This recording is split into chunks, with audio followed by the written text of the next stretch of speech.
Madam, good morning po. Anong secret ideas? Ma'am, wala po ito, ma'am. Eh kaya naman pala, hindi mo matapos-tapos yung mga gawaing bahay. Kasi dyan sa secret ideas na yan, inuubos mo yung oras mo. Tandaan mo, sinasahuran ka dito. Ma'am, grabe naman po yata kayo dito kay Jeboy. Matalinong tao po talaga to eh. Hoy, wala akong pakialam kung matalino yan. Ang alam ko, mahirap yan at katulong dito. Kaya ikaw, huwag ka na makikipag-usap dyan. Ikaw, umalis ka na dito at maglinis ka na ng buong bahay. Sige po, ma'am. Pasensya na po. Alis! Ay, kalat naman dito. Baka rin dumating si madam. Dragon pa naman yun. Yung bibig doon, dire-diretso eh.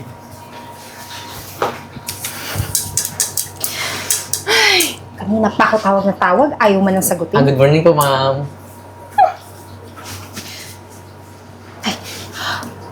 Hello!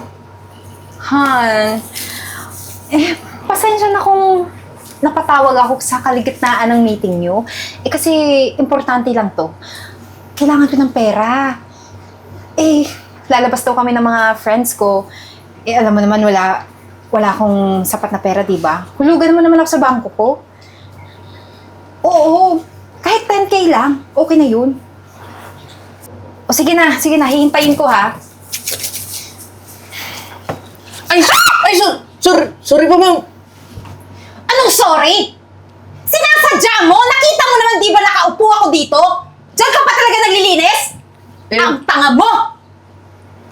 Ma'am, di ko naman po sinasadya, tsaka madumi po kasi, kaya dito po naglinis eh.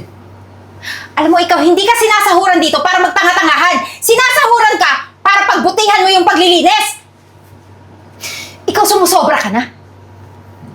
Isa pang kamalian. Itatanggal kita sa trabaho mo. Pasensya na po talaga. Hindi na po maulit. Siguraduhin mo lang. Ito. Yan! Linisan mo yan, ha?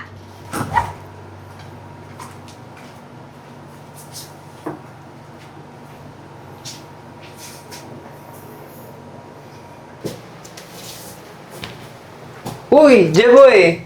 Ano yung sinusunod mo sa bago mo ideas? Yung mga naisip ko kung paano patakbuhin yung isang computer. Talaga? Alam mo, hanga talaga ako sa iyo no? Naalala mo yung wifi nung pinaayos ko sa iyo? Nagulat ako, ang galing mo, kaya mong ayusin yon. Kaya hindi tayo nababagalan na sa internet natin eh. Uy, bakit hindi mo banggitin yan kay Sir Francis? Panigurado, matutuwa yan sa mga ideya mo. Iver, di ba alam mo naman na katulong lang ako? Tsaka, hindi ko paniniwalaan nun. Ayun din lagi yung sinasabi ng asawa niya eh. Tsaka, lagi niya pinapamukha sa akin na wala akong pinag-aralan at mahirap lang ako. Ganun ba? Grabe naman sila. Kaya, okay lang kahit isikreto ko na lang to sa kanila.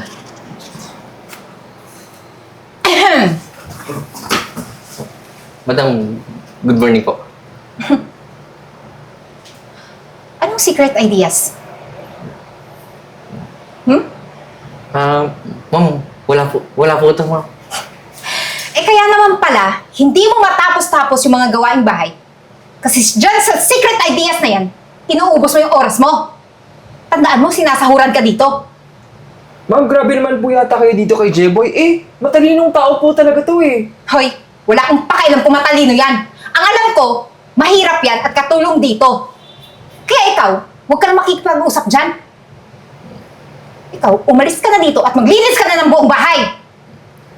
Sige po, ma'am. Pasensya na po. Alis! At ikaw naman, driver ka lang dito, di ba? Bakit ang lakas mo makipag-chismis doon sa katulong na yun?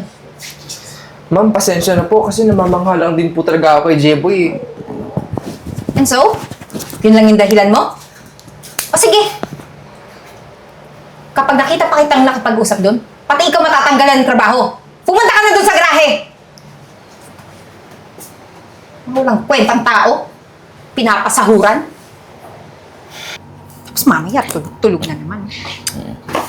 Sir, ma'am, tubig po muna kayo. Sige, yan na lang. Sir, kaya po hindi gumagana yung system dahil hindi po nakakonect yung JavaScript sa main program niya. Iko-connect lang yung JavaScript sa main program, gagana na po yan. Hoy, teka lang. Ano bang alam mo dito? May pag-on and off siguro ng laptop, hindi mo alam. Eh baka naman masira pa yan pag ginalaw mo. Teka lang, Eden. Tingin ko, mukhang may alam siya sa programming eh. O sige, ibigay mo yung laptop. Pag nasira yan, babayaran niya yan. Sige po, sir. Pwede ko po ba subukan?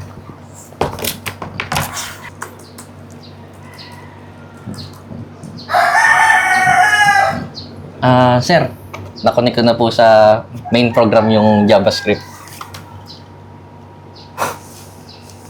Alam mo, ang galing ng ginawa mo, no? Kahit nga ako nahihirapan eh. Hoy, Francis? Paniwala ka naman sa katulong na yan? Tsamba lang yan. Ay nako, Eden. Nakita mo yung ginawa niya, di ba? Alam mo, mas mabuti pa. Sumama ka sa akin sa office. Nahihibang ka na talaga? Ewan ko sa'yo.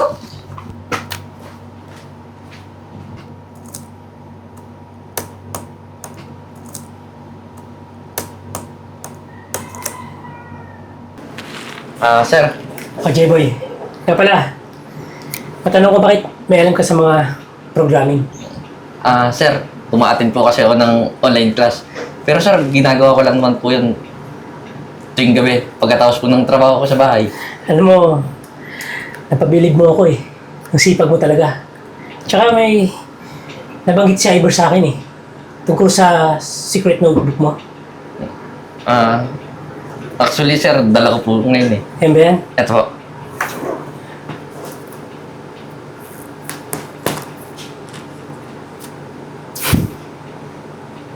Alam mo, nakakabilib ka eh. Kahit nga ako, medyo nahihirapan din ako dito eh. Sir, sinusubukan ko po kasi gumawa ng code tsaka program. Salamat naman at nandito ka. Akala ko ano nangyayari sa'yo. Eh, tumawag ako sa'yo. Lagi mo akong pinapatayan ng phone. Kaya pumunta na lang ako dito sa office mo. Kasi hihingi ako ng pera ulit. Kaya na naman. Han, sige na. Eh, kasi yung sinasabi ko sa yung limited edition na bag, nagkakaubusan na. Pwede ba bukas na lang? Anong bukas? Hindi nga pwede. Pero teka lang. Sineryoso mo talaga? Napapuntahin tong hampas lupa dito? Hoy, ano bang mapapala mo dito? Ipapagalaw mo na naman yung laptop mo, yung computers mo? Para ano? Para sirain? Pwede ba, Eden? Huwag mong pakialamin yung trabaho ko. Buti nga si J-Boy eh. May natutulong sa akin. Eh, ikaw? Puro pag-uwadas ng pera? Alam mo, pwede ba? Umalis ka na lang. May importante pa kayong pag-uusapan. Importante pala yan. So, gusto kong makinig. Asawa mo ko, di ba? So, kailangan, alam ko yung mga galawan mo. Lalo na't nandito tong katulong natin. Sige na!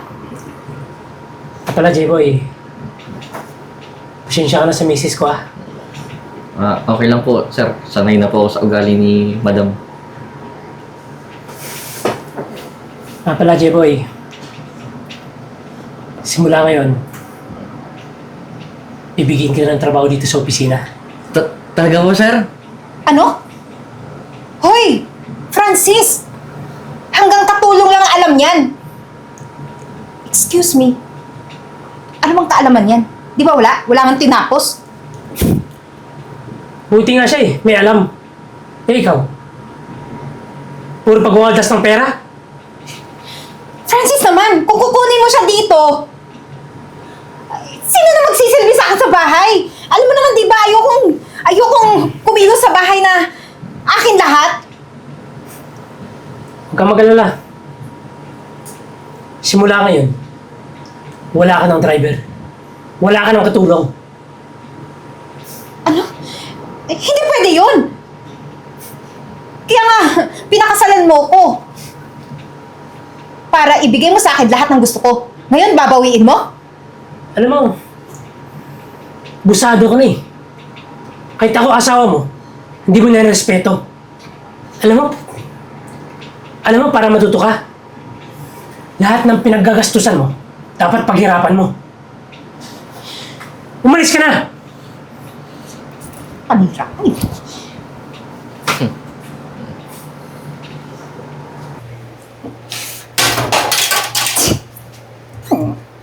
Kamay ko. Madam. Ano? Masaya ka? Ako naggagawa ng mga gawain mo dati. Madam, pasensya na po pero aalis na po ako. Doon na po ako titira sa condo na binigay sa akin sa company. Ma'am, maraming salamat pa rin po pero sana may nakuha ka pong leksyon sa nangyari sa buhay mo. Sige po ma'am, alis na po ako.